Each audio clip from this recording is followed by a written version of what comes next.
saya ya demokrasi di Indonesia baru 50%.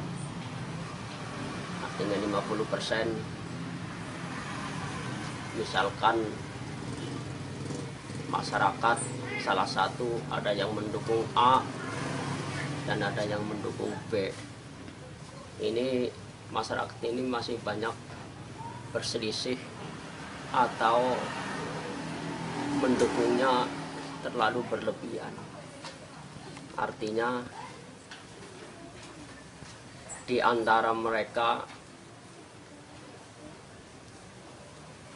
seolah-olah sudah tidak ada persaudaraan lagi. Padahal hak memilih itu hak asasi masing-masing. Seandainya pada waktu kita berbeda, ya namanya pemilihan kan di hati atau di dalam bilik TPS. Kan beda-beda itu kan wajar ya, yang namanya demokrasi. Jangan sampai demokrasi terus kita berpecah belah. Kita boleh beda pilihan, tapi kan sebaiknya persatuan dan kesatuan harus saling menjaga. Kegotong royongan juga harus terus ditumbuhkan supaya kemajuan bangsa ini lebih maju dan lebih modern. Apalagi di zaman sekarang, sungguh generasi muda itu harus dibina atau dididik supaya bagaimana berdemokrasi secara baik dan benar. Tidak usah kontok-kontokan, tidak usah saling mencela. Biarkanlah misalkan diadakan demokrasi atau pemilihan kepala daerah, bupati, wali kota, gubernur, presiden. Biarkanlah rakyat berbeda. Biarkanlah kita masing-masing itu berbeda. Tetapi jangan sampai kita lalu bertengkar hanya karena beda pilihan. Itu menunjukkan bahwa kalau masih bertengkar berarti sebagian masyarakat kita belum dewasa.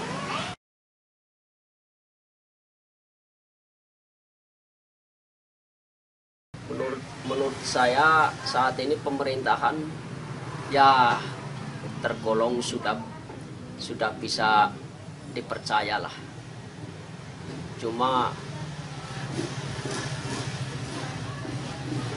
dalam pelaksanaannya itu mungkin masih di tingkat presiden, di tingkat menteri, atau mungkin masih di tingkat gubernur. Kalau di tingkat kabupaten sampai ke desa itu menurut saya pemerintahannya ya harus dibenahi. Dalam artian misalkan tentang bantuan orang-orang miskin, sebaiknya itu jangan hanya percaya dengan laporan-laporan dari desa atau dari bawah. Sebaiknya dari staf kepresidenan atau dari kementerian yang bersangkutan sebaiknya mengecek melalui utusannya masing-masing agar kebenaran itu jelas dan nanti tidak menimbulkan salah sasaran.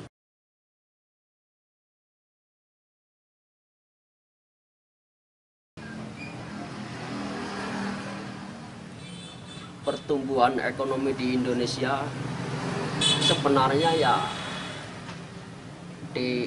walaupun di akhir tahun 98 mengalami gejolak, tetapi sampai sekarang ya bisa bersaing dengan dunia internasional. Dan untuk menopang semuanya itu, supaya ekonomi benar-benar dirasakan oleh rakyat Indonesia, sebaiknya pemerintah membuka seluas-luasnya lapangan kerja, baik di pemerintahan maupun di swasta. Di pemerintahan bukalah pendaftaran sebanyak-banyaknya untuk menjaring tenaga-tenaga profesional, pemuda-pemuda kita atau orang-orang yang betul-betul mengerti di dalam bidangnya. Di dalam lapangan kerja di bidang industri atau swasta, sebaiknya ya bukalah investasi ke daerah-daerah supaya rakyat Indonesia tidak lagi berbondong-bondong ke kota-kota besar. Sebab kalau masyarakatnya sudah banyak berbondong-bondong ke kota besar, akhirnya desa kosong dan tertinggal.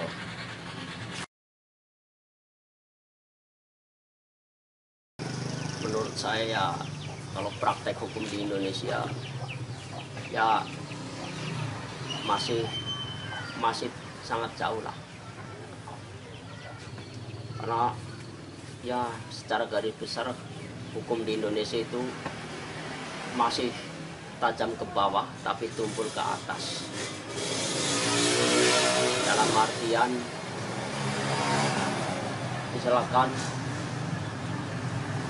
ada rakyat jelata yang melanggar hukum, begitu antusiasnya aparat hukum atau aparat penegak hukum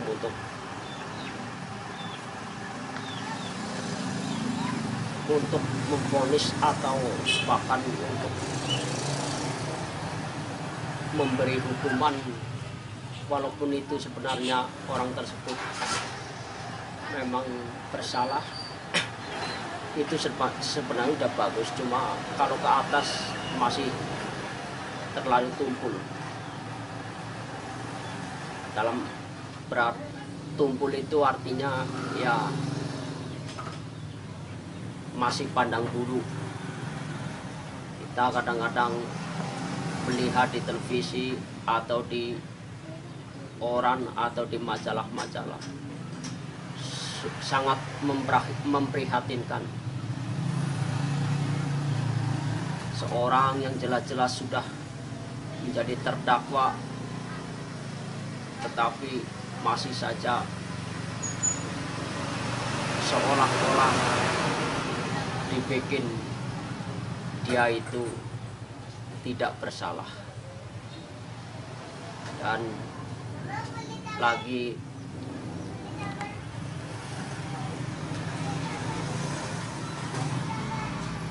ini tentunya menjadi PR buat pemerintahan sekarang, supaya kita benar-benar merasa berkeadilan, karena keadilan itu jelas sudah tertuang di dalam Pancasila. Itu kalau kita benar-benar memahami Undang-Undang Dasar 45 dan Pancasila.